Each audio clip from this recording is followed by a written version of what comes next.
말씀으로 이제 마태복음 5장이 끝날 것 같아요. 예. 오늘 말씀의 제목은 주보에 나와 있는 대로 남보다 더하는 것이 무엇이냐. 이 제목을 47절에 있는 말씀인데 47절을 한번 다시 보시기 바랍니다. 또 너희가 너희 형제에게만 무난하면 남보다 더하는 것이 무엇이냐. 이방인들도 이같이 아니하느냐. 아주 강조하는 말씀이에요. 예수님께서 너희가 세리도 바로 앞절에도 46절에도 너희가 사랑하는 자는 너희가 사랑하는 자만 사랑한다면, 그런 말씀이죠. 무슨 상이 있겠느냐. 세리도 자기가 좋아하고 사랑하는 사람들은, 세리도 얼마나 미움받고 인간 취급 못 받고 돈밖에 모르는 그 당시에 세리들, 죄인들의 대명사로 불리우는 그런 세리들이에요. 경멸의 대상입니다. 동족의 피를 빨아먹으면서 로마에 붙어가지고, 그 세리들도 그렇게 하는데 너희가 동일한 수준으로 그렇게 산다면, 사랑하는 사람들만, 내 마음에 드는 사람들만 너희가 사랑한다면 세리도 같다. 그러면 상을 받지 못한다. 무슨 상이 있겠느냐? 세리도 그와 같이 하지 않느냐? 이런 말씀은 수사법상 굉장히 강한 말이에요. 세리도 그렇게 한다 이렇게 하는 것이 아니라, 세리도 그렇게 하지 않느냐 이렇게 되묻는 것은 찌르는 말이에요. 강한 의도를 갖고 설득력 있게 말씀하고 있다는 거예요. 그러면서 오늘 보면 47절에서 기독교인들은, 성도들은, 하나님의 나라의 백성들은, 거룩한 백성들은 뭔가 특별한 점이 있다는 거예요. 만약에 너희도 또 이와 같이 한다면, 세리처럼 한다면, 이방인들처럼 한다면 이방인들도 이같이 하지 않느냐? 이렇게 되물었단 말입니다. 뭐라고요? 47절에 다시 보세요. 47절 다시 봅니다. 47절 시작. 또 너희가 너희 형제에게만 무난하면 남보다 더하는 것이 무엇이냐. 이방인들도 이같이 아니하느냐. 마찬가지입니다. 너희 형제는요 피부치예요. 이 형제자매는 물론 크게 말하면 이웃도 다 형제지만 1차적으로는 이게 자기 피부치, 혈육이에요. 혈육. 여러분, 가족이라는 것은요, 가족이라는 이것은 이 세상의 어떤 조직과 관계보다도 가족 간의, 구성원 간의 관계는 부모 자식 간의, 형제 간의 관계라든지, 또 삼촌, 사촌, 오촌 가지 않습니까? 8촌까지 간다잖아요. 그런데 이 가족 관계는 어떤 세상의 모든 관계와 조직에서도 볼 수 없는 끈끈한 유대감이 있어요. 이건 피가 물보다 진하다는 말이 있듯이, 가족 관계는 어떤 것도 양보할 수 없고, 가족 관계는 자기가 희생할 수밖에 없고, 이걸 왜 말하냐면은 너 형제에게만 무난 인사한다면 이 말입니다. 형제에게는 막 어려운 일 당할 때 더 돌아보고 막 전화도 하고 무난하잖아요. 인사하지 않습니까? 형제에게만 그렇게 한다면, 형제는 끊을 수 없는 결속감이 있고 유대감이 대단하단 말이에요. 여러분, 예수님께서 이런 말씀하신 거 기억나시죠? 조금 옆으로 나갑니다만 뭐라고 만일 너희가 너희 부모와 형제 자매보다 그 사람들을 나보다 더 사랑하면 뭐예요? 그 다음에 내 제자가 되지 못한다 그랬습니다. 내게 합당치 않았다 그랬습니다. 여러분, 이것을 알고 이걸 좀 깨달으면서 예수님께서 이 형제 자매, 부모 형제보다 더 사랑, 나보다 예수님보다 예수님 자신보다 더 사랑하면 내 제자가 되지 못한다 그랬어요.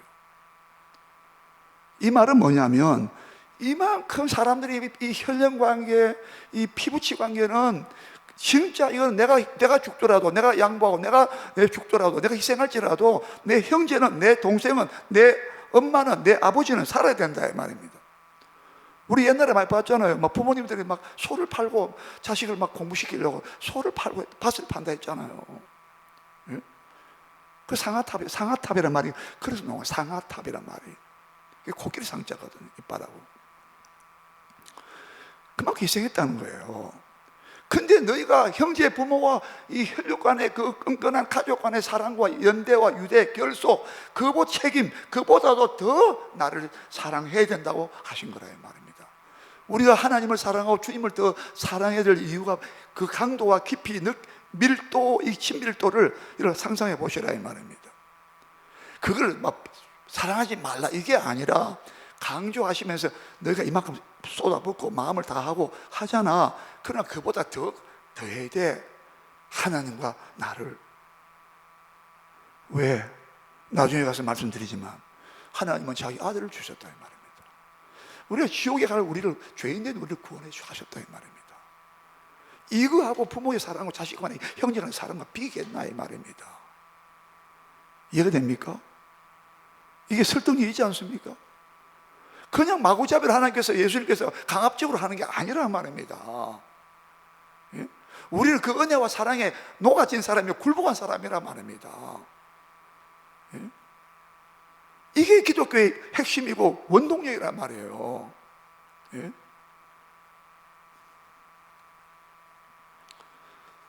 그래서 오늘 본문의 47절에는 너희가 형제에게만 만약에 사랑한다, 인사 문안한다면 너희가 남보다 더하는 게 뭐 있나 이거예요.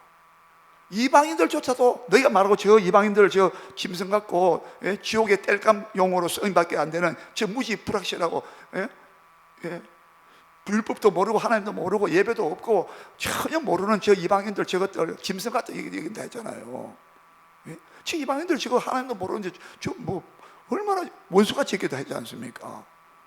하나님의 말씀 오해하면서 왜곡하면서, 그러면서 이방인들 너희가 그렇게 경멸시하고 인간 취급도 뭐 하지 않는 이방인들도 그렇게 하는데, 만약 너희가 수준이, 너희 어떤 경지가 어떤 수준이 어떤 기준이 어느 기준에까지 왔느냐, 이방인들의 기준에도 너희가 못 미친다 표현하자면, 이방인들도 그렇게 하는데 만약에 너희가 하나님의 거룩한 백성이에요, 선민의 그 자격이라고, 예? 선민 사상을 가지고 있고 우리 보편 초이스 피플, 선택된 하나님의 백성이라고 그렇게 자부심과 우월감을 가지고 있는데, 그것도 오해한 거죠. 자부심과 우월감을 가지는 좋으나 그걸 가지고 제사장이 되어서, 제사장은 항상 다리를 놓아주는 사람, 폰티펙스, 교량, 다리. 라틴어로 제사장은 폰티펙스예요. 다리를 놓아주는 사람이에요. 교량을, 다리를 말하는, 다리를 하는 게, 하나님과 멀리 있던 저들을 하나님 가까이로 데려오는, 죄인들이 나아올 때 하나님께로 또 인도해 가는 그것이 제사장이란 말이에요. 우리는 복음의 제사장이라고, 로마서 15장 16절에 우리 복음의 제사장이라고. 우리가 베드로전서 2장에도 너희가 신령한 제사를 드리는, 예수 그리스도로 말미암아 하나님이 기쁘시게 받으실 영적인 신령한 제사를 드리는, 하나님이 기쁘시게 받으실 예수 그리스도의 이름으로 우리가 신령한 제사를 드리면, 영과 진리로 복음으로 말씀으로 성령으로 예배드리면 하나님이 기쁘시게 받으실 만한 신령한 제사를 드리는 거룩한 제사장이 될지니라. 베드로전서 2장 5절에 여러분 자녀들이요, 기도하실 때 하나님, 우리 자녀들이 하나님께 신령과 진정으로 예배드릴 수 있는, 영과 진리로 예배하는 거룩한 제사장이 되게 해 주옵소서. 여러분 그렇게 기도하시길 바랍니다. 하나님께 찬송과 예배를 드리고, 제사장의 입술에는 지식이 있다, 율법을 아는 지식이 있다. 제사장들 입술에는 율법을 가르친다, 백성들에게. 자, 이방인들도 그렇게 한다는 거야.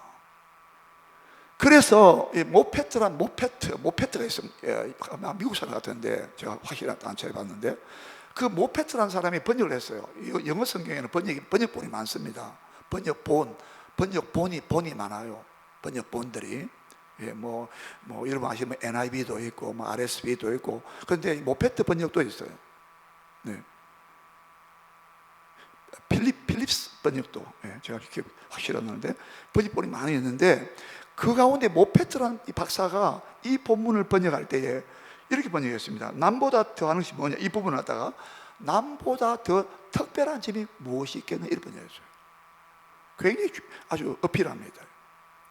너희가 그렇게 하면은 세리도 그렇게 한다 그랬고 이방인도 이렇게 한다 그랬는데 안 된다. 그렇게 하면 너희가 남보다도 더하는 게 뭐냐, 이 말은 남보다도 더해야 되고 세상 사람들 수준 가운데서 여러분, 세상 사람들도요 굉장히 막 도덕적으로 윤리적으로 수준이 높은 사람이 있습니다. 가난한 사람 막 도와주려고 그러고 막 구제도 하려고 그러고 양심에 자기 양심상 끓이는 일 안 하려고 그러고 정직하게 살려고 그러고 남한테 피해 안 주고 오히려 남을 도와주려고 그러고. 세상 사람들도 법이 없어도 살만하다는 사람이 있어요. 묵을홍이라는 말 있지 않습니까? 예? 너무 막 이렇게 하기에 뼈도 없다고. 그런데 그 사람보다 내가 남보다 더 해야 된다는 거예요. 잘 이렇게 생각하세요. 기독교 신앙의 사람들은 세상 사람들이 도덕적으로 거의 아름답게 거의 완벽할 정도로 산다 하더라도 너희가 남보다도 그 남이잖아요. 그 사람은 더 하는 게 뭐가 있느냐요. 그런 사람들보다 더 나아야 된다는 거야. 이것을 예수님은 마태복음 5장 20절에서 우리가 기억나시죠? 아주 인상적으로 충격적으로 받았던 말씀입니다. 너의 의가 바리새인과 서기관보다도 너희 가지고 있는 의가 낫지 아니하면 결단코 천국에 들어가지 못한다고 마태복음 5장 20절에서 말씀했잖아요. 기억나시죠? 여러분, 바리새인과 서기관들의 의가 대단했잖아요. 겉으로 보기는 대단했어요. 속은 막 곪고 썩고 부패하고 타락하고 무드러 썩어져 내려갔지만, 예? 마태복음 23장에서 바리새인과 서기관들의 화에 설진지어 회칠한 무덤 같은 존재라고, 바깥으로는 회칠해서 깨끗하게 보이는데 안에는 썩은 송장과 썩은 뼈가 가득하다고 질타를 했어요. 여러분, 우리 속에 여러분 추하고 더러운 것이 생각나거든 빨리 예수의 피로 회개하고 씻어야 된다는 거예요. 속이 내면이 깨끗해야 된다는 말이에요. 로마서 7장 22절 말씀과 같이 우리 속사람은 우리 속사람은 하나님의 법을 즐거워하되, 우리 속사람은 하나님의 법을 율법을 즐거워할 정도로 우리 속사람은 그렇게 된다 이 말이죠. 남보다 더 해야 된다. 남보다 더 하는 게 없으면 뭐가 되냐. 우리 44절 보십시다. 이미 봤지만 5장 44절 43절, 44절 두 절 보겠습니다. 시작. 또 내 이웃을 사랑하고 내 원수를 미워하라 하였다는 것을 너희가 들었으나 나는 너희에게 이르노니 너희 원수를 사랑하며 너희를 박해 핍박하는 자를 위하여 기도하라. 예, 그 다음에 좀 위로 올라갑시다. 네, 저기 39절을 보겠습니다. 39절입니다. 39절이에요. 시작. 나는 너에게 이르노니 악한 자를 대적하지 말라. 누구든지 내 오른편 뺨을 치거든 왼편도 돌려대며 또 너를 고발하여 속옷을 가지고자 하는 자에게 그도까지도 가지게 하며 또 누구든지 너로 억지로 오리를 가게 하거든 그 사람과 심리를 동행하고 내게 구하고자 하는 자에게 주며 내게 꾸고자 하는 자에게 거절하지 말라. 자, 요거 네 가지 이미 다 말했습니다. 한 가지, 원수까지 사랑하라는 건 5가지입니다. 이게 최고봉이에요. 여러분, 남보다 더하는 게 우리 있습니까? 한번 보세요.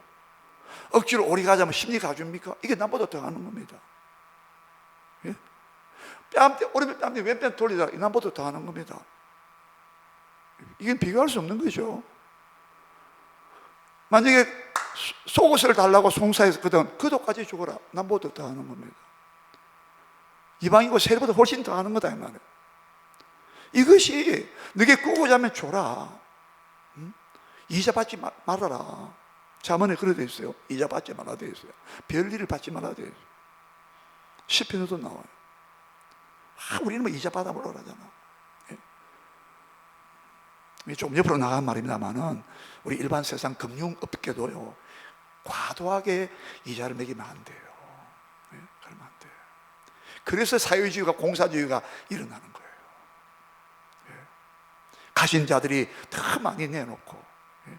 그래서 미국은요 부자들이 존경받는다 그러죠. 왜 그런지 아시죠? 부자들은요 도네이션, 영어 많이 씁니다. 도네이션, 기부하는 기부. 부자들이 뭐 기부하는 거예요. 예. 학교도 기부하고 저 고아원에도 막 기부하고 막. 예. 그 부자들이 존경받는 거예요. 자, 그래서 이렇게 주님께서는 벌써 예를 드러났어요. 너희가 만약에 형제에게만 무난하고 너희가 사랑하는 자에게만 만약에 사랑한다면 세리도 그같이 하고 이방인도 그같이 아니하느냐? 그렇게 한다면 너희가 남보다 특별한 점이 뭐가 있냐 이거예요. 자, 우리는 남보다 더 해야 됩니다. 꼭 기억하세요. 세상 사람들이 기준보다도 훨씬 더 높은 기준을 갖고 있어야 돼요. 늘 우리가 이야기하지 않습니까? 야, 저 사람은 어떤 사람인데 저 사람 종교가 뭐니 궁금하다고. 그렇게 퀘스천 마크 지켜야 된다고. 예? 아, 저 교회는 도대체 어떤 교회야? 막 가난한 자에 막 문을 열고 말이죠. 막 도와주고 막. 예? 저 부산에 있는 어느 교회는요, 그 눈먼 자, 뭡니까? 소경된 분들, 이 눈을 개안 수술. 예? 눈에다가 막 다시 수술에 넣어주는. 그래서 그 교회가 소문났다 그랬잖아요. 다른 것도 하지 했지만 그 소문난 교회가 되었어요. 우리 교회도 그렇게 될 줄 믿습니다. 네. 도대체 남보다 더 저 사람 바보 아니야 저거? 저 사람 바보 아니냐고. 저 사람은 경제 논리도 모르고, 예? 손실, 손익 계산도 안 하고, 어디 손해고 이익도 모르고, 예? 또 바보 같아. 손익 계산이 없다 이 말입니다. 손실을 안 따진다 이 말입니다. 요즘은 손해배상 청구 이거 자격자들이 그 자격 시험을 따가지고 그거 얼마나 그 문제 해결한다고. 사람들이 너무 자기 이익을 따지니까 사고 나더라도 내가 30%냐 네가 70%냐. 물론 객관적으로 공정하게 경우는 따져야 되겠지만, 네? 우리가 양보할 때는 양보하고 도와줄 때는 후하게 도와줘야 된다. 네? 이는 이대로 그렇게까지만 하면 안 된다 이 말이에요. 그래서 특별한 게 무엇이냐는 이 말씀. 오늘 그래서 모페트 박사가 이 47절을 번역할 때에 너희가 만약 그렇게 산다면, 그런 수준으로 산다면, 그 같은 어떤 외적인 어떤 삶으로 드러나는 그것밖에 안 된다면, 너희가 이방인들이나 저 세리나 세상 사람들하고 도대체 하나님을 모르는 사람들하고 일반인들하고 자연인들하고 세상 사람들하고 도대체 너희가 특별한 힘이 뭐가 스페셜로 번역했어요. 이 점도 또 대단히 중요해요. 왜 중요하냐? 기독교는 특별하고도 특유하고도, 예? 그 특성과 자질과 성품이, 삶이 특별하다는 거예요. 아까 얘기했잖아요. 저 사람 뭔가 좀 특별한 사람 같아. 저 교회는 뭔가 특별한 점이 있어. 이렇게 좀 부정적인 단어지만 낙인이 찍혀야 된다고요. 그렇게 인정받고 소문이 나야 된다는 말입니다. 억지로 하는 게 쇼맨십이 아니라, 퍼포먼스가 아니라 진짜 자발적으로 우러나온다 이 말입니다. 정직하게 그것이 내 바깥으로, 내 속에 있는 것들이, 내 안에 있는 것들이 바깥으로 흘러나오게 되어 있다 이 말입니다. 믿습니까? 예? 그게 야고보서 하는 말 아닙니까? 너 믿음이 있냐? 이때문에 한번 내어놔봐라 그러잖아요.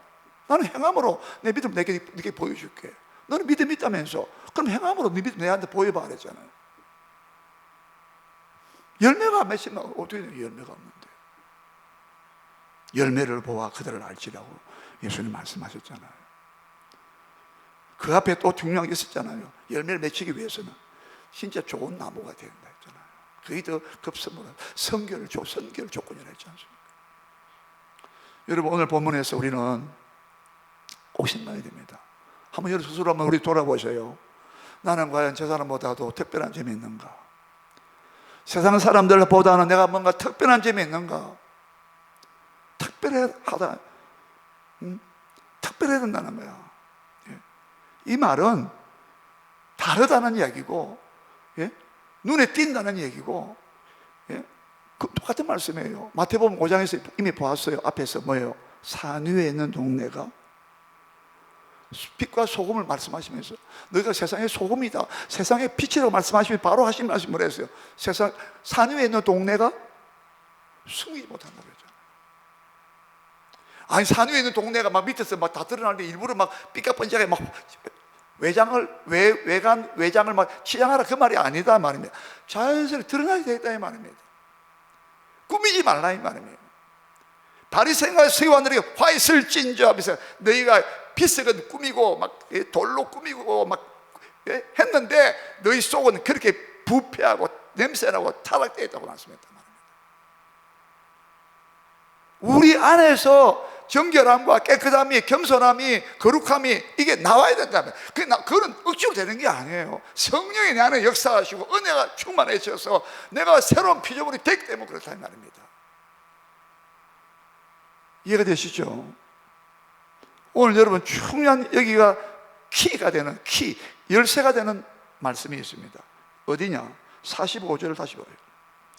45절을 다시 읽습니다. 시작. 이같이 한즉 하늘에 계신 너희 아버지의 아들이 되리니 이는 하나님이 그 해를 악인과 선인에게 비추시며 비를 어려운 자와 불의한 자에게 내려주십니다. 여기 중요한 말씀이 있어요. 이같이 한즉 하늘에 계신 너희 아버지의, 그 다음 뭐라 했습니까? 아들이 되리니. 48절에도 보세요. 마지막 절 48절입니다 시작. 그러므로 하늘에 계신 너희 아버지의 온전하신 같이 너희도 온전하라. 이 말씀은 최고봉의 말씀이에요. 원수를 사랑하는 그 말씀도 최고봉의 이웃 사랑의 수준과 기준이 되어버렸고, 하늘에 계신 너희 아버지께서 온전하신 같이 너희도 온전한 자가 되라. 온전하라. 여기에 중요한 말이 나왔어요. 45절과 48절 두 군데에서 하늘에 계신 너희 아버지의 아들이 되리라. 이같이 한즉. 왜? 너희 하늘에 계신 너희 아버지는 해와 비를 악인과 선인에게, 의로운 자와 불의한 자에게 다 자비하신 하나님을 나름. 이 부분을 여러분 누가복음 6장에서는 35절과 36절에서 뭐라 했습니까? 너희 하늘에 계신 너희 아버지가 자비하신 아버지시다. 너희도 그와 같이 자비한 자가 되라라고 했어요. 하나님은 자비하신 하나님이에요. 하나님의 양면성이, 하나님의 두 성품이 있습니다. 하나님의 죄에 대하여 심판하시는 거룩하신 하나님이세요. 공의의 하나님이세요. 그러나 동시에 그것만 있으면 우리는 벌써 끝났다고 몇 번 말씀드렸잖아요.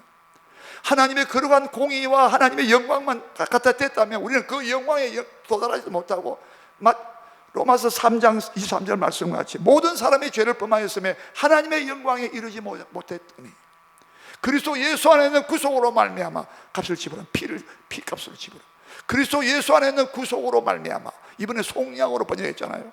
송양으로 말미암아 하나님의 은혜로 값없이 어렵다 하심을 받았느니라.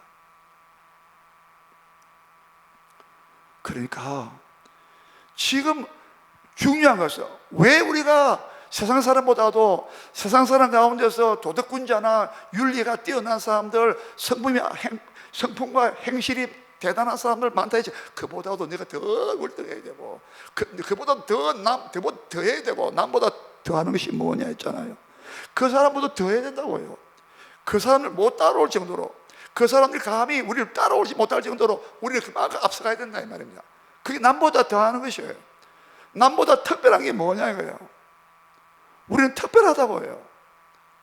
뭐가 특별한데요? 왜 그런 특별한 삶을 살아야 됩니까?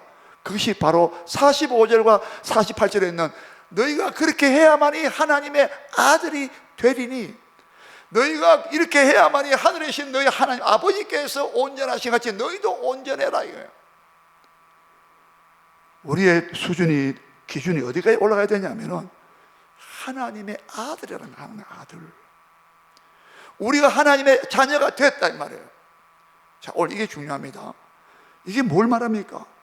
우리가 하나님의 아들이 됐다는 것은, 말할 수 없는 그리스도의 은혜와 하나님의 사랑과 은혜로 말미암아, 우리 요한복음 1장 12절은 다 알고 외우잖아요. 영접하는 자, 곧 그 이름을 믿는 자들에게는 하나님의 자녀가 되는 권세를 주셨어요. 믿는 자예요. 나를 믿는 자는 영생을 얻었고, 율법을 지켜야 구원받는 것이 아니라, 오해하지 말라 늘 그랬잖아요. 율법을 지켜서 구원받는 자가 한 사람도 없었어요. 그래서 예수님이 율법의 완성자로 왔다고 했잖아요. 율법을 지켜 완성하러 왔다고 했잖아요. 믿습니까? 사도 바울이 율법의 마침이라고, 율법을 종료시켰다고. 구원의 조건으로서의 율법은 사명이 끝났단 말이에요. 갈라디아서 3장 24절 22절 보세요. 믿음이 오기 전까지는, 믿음이 온 후로는, 믿음이 오기까지, 믿음이 지금 왔다, 신약은 믿음의 시대란 말이에요. 믿음이라는 것은 은혜로 약속을 주시고 은혜로 구원하신 것을 믿음이라고 말하는 거예요. 믿음으로냐 율법의 행위로냐, 갈라디아서 냉철하게 따지고 있다 이 말입니다. 아무도 율법에서 믿음이 오기까지는 우리가 율법에 매진받아요. 율법 아래에 있다는 거예요. 오늘 날씨할 말씀 제가 못 드렸는데 참 율법 아래, 우리 율법 아래, 죄 아래에 있다. 이 아래란 말은 휘포란 말이에요. 이 아래는 죄의 권세와 율법의 권세가 꽉 누르고 있다는 거예요. 율법이 선하고 거룩 아름다운 것이지만 율법을 우리가 못 지키지 못하기 때문에 율법의 정죄와 율법 심판 속에 우리가 신음하고 있다 이 말이야. 그게 율법 아래에 있다고 표현한 거예요. 만약에 여러분 큰 돌바위가 우리 머리를 짓누르 생각해 보세요. 숨 쉬겠습니까? 그게 위로와 소망이 안식이 있겠어요? 그것을 걷어내야만이 예수님이 십자가로 걷어내버렸단 말입니다. 할렐루야. 이게 복음의 희소식이란 말이야. 에베소서 2장 15절에 앞에 번역이 있어요. 이번에 번역이 좀 바꿨는데 14절가 좀 바꿔졌는데, 옛날 번역 앞에 있는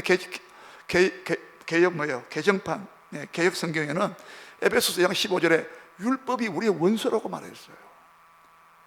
그렇게까지 말했단 말이에요. 율법이 우리의 원수되었다고 했어요. 그런데 예수님이 그 율법의 원수된 것을 십자가로 소멸했다고, 없앴다고 말합니다. 자, 보세요. 지금 그러니까 우리가 하나님의 아들이 됐다는 것은 우리가 죄 아래에 있고 율법 아래에 있어가지고 신음하고 있고 숨도 못 쉬고 있었는데, 죽었다가 지옥 가야 되는 그런 처지였는데, 그런 조건과 상황에 빠져 있었다 이 말입니다. 그런데 우리가 하나님께서 자기 아들을 보내서 우리 죄를 담당하시고, 심지어 율법의 저주를 자기가 짊어졌다라고 갈라디아서 3장 13절에서 그가 십자가에 못 박히신 것을 율법의 저주를 우리를 위하여 율법의 저주를 받아 돼서 십자가에서 못 박혔다고 했거든. 이해가 됩니까? 그러니까 우리가 이 하나님의 은혜와 하나님의 사랑으로 말미암아 우리가 예수님께 만나게 되고, 예수님 우리 죄를 담당하시고 자기가 피 흘려서 우리를 죄에서 속량하시고 마귀로부터 해방시켜주고 하나님의 자녀가 되겠다, 하나님의 아들이 됐단 말이에요. 예? 이것을 우리가 입었단 말이에요. 혜택받았단 말이에요. 말하자면 이렇게 된 사람이 원수를 사랑 안 하고 되겠으며, 이렇게 놀랍고도 큰 500데나리온 같은 그 엄청난 빛을, 여러분 하나님께 죄 짓는 것은 마치 채권자 앞에 채무자 되는 거 똑같아요. 빚지 보세요 여러분. 편합니까? 빚진 자는요, 빚쟁이가 와가지고 다 채근거리고 닥달하고 돈 내놔라고 하면요 잠 못 잡니다. 그래서 자살하잖아요. 하나님께 우리가 어마어마한 억만가지 죄를 지면 하나님께 빚진 자가 되어 있었는데, 그 빚을 다 예수님이 그의 피와 죽음으로써 십자가로서 다 탕감해 줬다 이 말입니다. 할렐루야. 이게 복음이란 말입니다. 우리 해방 자유와 해방시켜 줬다 이 말입니다. 이게 우리 하나님의 아들이 됐다 이 말이에요. 새로운 피조물이라고 고린도후서 5장 17절에서 보라 새 것이 되었다. 이전 것은 지나갔으니 보라 새 것이 되었다. 옛날에 죄의 아들이고 마귀의 자식이었지만 하나님의 아들로 신분이 완전히 격상되고 바뀌어졌다 이 말이에요. 새롭게 됐다 이 말이에요. 이같이 한즉 너희가 하나님의 아들이, 하늘에 계신 너희 하나님의 아들이 되리라. 하나님의 아들 됐다는 이는 어마어마한 축복이고 어마어마한 변화요. 이는 은혜로 말미암아 된 것이라 이 말이에요. 그래서 우리가 나중에 주님 앞에 갔을 때도 그 은혜의 영광을 찬송하게 하려 합니다. 그 은혜의 영광을 찬미하게 하려 합니다. 그 은혜는요 영원토록 그 은혜를 잊지 못하는 거야. 우리가 여러분 고통당할 때 막 힘들 때 누가 어떤 사람이 막 도와줬어요. 그럼 그 사람 은혜를 우리가 기억하고, 해마다 뭘 보내기도 하고 그러잖아요. 그런데 하나님의 은혜가 그거 비교되면 좋게 비교할 수 없도다. 왜 이렇게 해야 되느냐? 왜 내가 남보다 특별해야 되고, 왜 남보다 더 잘해야 되고, 더 그 이상으로 해야 되느냐? 특별한 게 있어야 되느냐?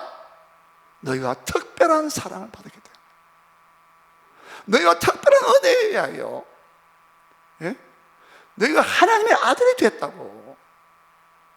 예수님은 너희 하나님 아버지께서 온전하신 같이 너희도 온전해라. 너희가 본받을 이 말은 너희가 아버지라 온전하가 한 같이 너희도 온전해, 이 말은 너희 아버지를 본받으라 이 말이에요. 쉽게 말하면 너희 아버지가 자비의 아버지 아니야. 긍휼이 풍성하신 아버지 아니야.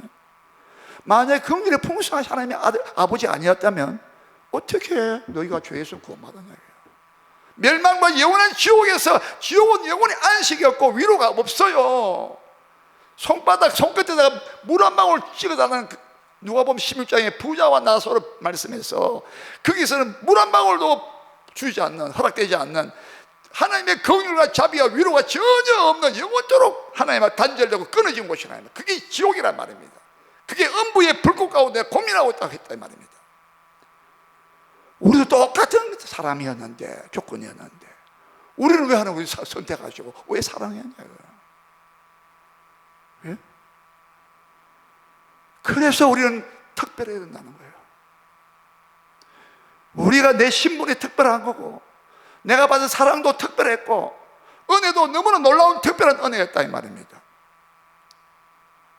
이 특별감을, 특별성을 기억하란 말입니다. 정말 너 특별한 사람이구나. 아니, 이상하게 특별한 게 아니라 세상 사람들은 생각지 못하는 그런 용서와 자비와 긍휼함이, 예? 기쁨이 특별하고 특출하다 이 말이에요. 그 자질도, 성품도, 삶의 목적, 인생만도 다 못해요. 일상 인생만도요, 이 세상은 전부 다 말했어요. 나그네와 같은, 이번에 본 적은 그류민, 베드로전서 2장 11절에 사랑한 자들아, 베드로 사도가 사랑한 자들아, 너희는 이런 사람이야. 너희는 그류민과 나그네 같은 너희를 내가 구원하노니. 거류, 이렇게 잠깐 체류한 사람. 여러분이 우리 이 땅에 거류민이에요. 나그네는 뭐예요? 나그네 지나가는 사람 나그네지. 길손, 과객, 개입니까? 다 이상 지나가는 거예요. 그건 우리는 천년만년 산다고 생각하잖아요. 이 말을 또 우리가 막 태폐주의로, 막 염세주의로, 막 비관주의로 세상을 비관하고 산에다 들어가라 이 말이 아니라, 우리는 장차, 그래서 히브리서 여러분 11장 믿음의 장 아닙니까? 히브리서 11장과 12장과 13장 세 번이나 그 믿음의 사람들은 이 땅에 있는 것을 찾지 아니하고 하나님이 직접 계획하시고 경영하시고 지으실 터가 있는 성을 바랐습니다. 그 성을 자고, 예루살렘은 성을 말하고 있어요. 여기는 영구한 도성이 없고, 성을 말하고, 캐슬. 여기는 영구한 도성이 없고, 여기는 없대요. 장차 올 영원한 하나님의 도성을 찾고 있다고 했어요. 세 번이나 11장 10절, 12장 22절, 13장 14절 정확하게 말씀드립니다. 그래서 이 세상 바라본 세상관도 인생과도 다르다고요. 죽음을 바라보는 눈도 달라요. 어떤 사람은 죽을 막 자기 막 사상으로 자기 막, 예? 인격 가지고 막 고결하게 막 냉철하게 막, 예? 막 이렇게 죽음을 체념하면서 담담하게 받아들이는 사람도 있어요. 그런데 우리 기독교 사람은 그렇게 하지 않아요. 내가 죽음을 통과 육신을 벗으면 손으로 짓지 아니하면 영원한 집이 있다고. 고린도후서 5장 1절에 손으로 짓지 않은 내 육체의 장막이 무너지면 손으로 짓지 않은 그 장막이 영원한 집이 하늘로부터 내게 더듬혀 주실 거라고. 빌립보 1장에서는 나는 죽는 것도 내가 두려워하지 않는다. 내게 사는 분은 내게 사시는 분이 그리스도이기 때문에 죽는 것도 내게 유익함이라. 나 지금 당장은 내가 주와 함께 있기를 원한다. 이 세상 떠났어. 그러나 너희 때문에 내가 좀 더 있기를 원한다. 이렇게 말했어요. 빌립보 1장에 보면은. 우리는 여러분 이 짧은 인생을 살면서 장차 주님 만날 때에 뭐 했느냐, 내가 네게 준 달란트와 재능과 모든 시간, 물질, 환경, 조건 다 내가 네게 허락해 줬는데 네 뭐 했어? 그때 주님 만날 때에 송구스럽지 않고 죄송스럽지 않고 잘했다 착한 종아 충성된 종아 누가 맡은 일에 충성하였으니 더 큰 것을 내 맡길게. 그날 새 예루살렘 성에서 더 큰 고호를 주시고 천사도 다스린다고 했어요. 우리가요. 그 때가 온다 이 말입니다. 그러니까 이 사람들을 특별하게 살 수밖에 없어. 왜? 그때의 상주시켜서 바라보기 때문에. 소자 하나에도 물 안으로도 주의 이름으로 하면 상을 잃지 않는다 결단코. 우리는 이제 내 영예와 내 명예, 내 뭐 이익 따지면 안 돼요. 무조건 이제 주의 이름을 해야 되는 거야. 주의 이름으로. 왜? 우리는 뭐 비교할 수, 우리는 막 생명을 내놔도 갚을 길을 없는 애를 받았기 때문에 그 사랑을 입었기 때문에 우리는 막 몫이 뺏겨 있어. 안 되는 거예요. 맞습니까? 그래서 우리는 남보다 특별해야 된다는 거예요. 내 자신을 바라볼 때도 그렇고요. 내 자아관, 내 자아를 어떻게 보느냐. 나는 이렇게 고귀한 자녀가 됐구나. 내 자기를 볼 자아관도, 인생관도, 물질관도, 가치관도, 이 죽음관도 다 이게 완전히 달라지는 거예요. 그래서 세상 사람들의 이 기준과 양식과 삶의 양식, 생각의 양식, 사고방식하고는 비교가 안 된다 이 말이에요. 특별한 게 있어야 된다 이 말이에요. 그게 나올 수밖에 없었다 이 말입니다. 이게 하늘나라의 시민권자가 갖고 있는 특성이라 이 말입니다. 이게 특별한 점이란 말입니다. 그렇게 살 수 있도록 이미 은혜를 주셨기 때문에 더욱더 우리 은혜를 입어야 되고 성령으로 충만해야 되고 그렇게 살았어. 주님의 백성다운. 너 지금 나하고 똑같냐? 너 아버지하고 똑같네? 하늘에 계신 너희 아버지가 자비하신 같이 너희도 자비한 자가 되라. 여러분 나중에 찾아보세요. 이사야서, 에레미야 찾아보세요. 시편 찾아보세요. 주는 우리의 아버지시니다. 주는 우리 아버지시니다. 하나님께서 너는 살아계신 하나님의 자녀야. 호세아서 1장 10절에 보았죠 우리가. 주는 우리의 아버지십니다. 막 그들이 괴로워하고 있을 때 주는 우리 아버지 아닙니까? 아버지는요 자식을 불쌍히 여긴 거예요. 먼데 갈 것도 없어요. 마태복음 7장 11절에 뭐라 했습니까? 내가 악한 자라도 자식에게는 좋은 걸 줄 줄 알거든. 하물며 너희 하나님 너희 아버지께서 구하는 자에게 좋은 것을 주지 않겠느냐. 할렐루야. 성령을 주지 않겠느냐. 하나님은 거룩하신 하나님이시지만 동시에 그 거룩함 때문에 죄를 멸해야 되고 심판해야 될 그를 자기 아들은 다 심판하고 우리를 끌어안고 우리를 자비와 공의를 끌어안았다 이 말이에요. 너무나 좋으신 아버지단 말입니다. 우리는 그 아버지를 닮아야 된다 이 말입니다. 자기 아들도 아끼지 않고 내어놓으신 분이 어찌 그 아들과 함께 우리에게 좋은 것을 모든 것을 은사로 주시지 않겠느냐. 로마서 8장 32절에 오늘 이 은혜가 여러분이 충만하길 바랍니다. 다 같이 총성으로 기도하겠습니다. 주여 아버지 하나님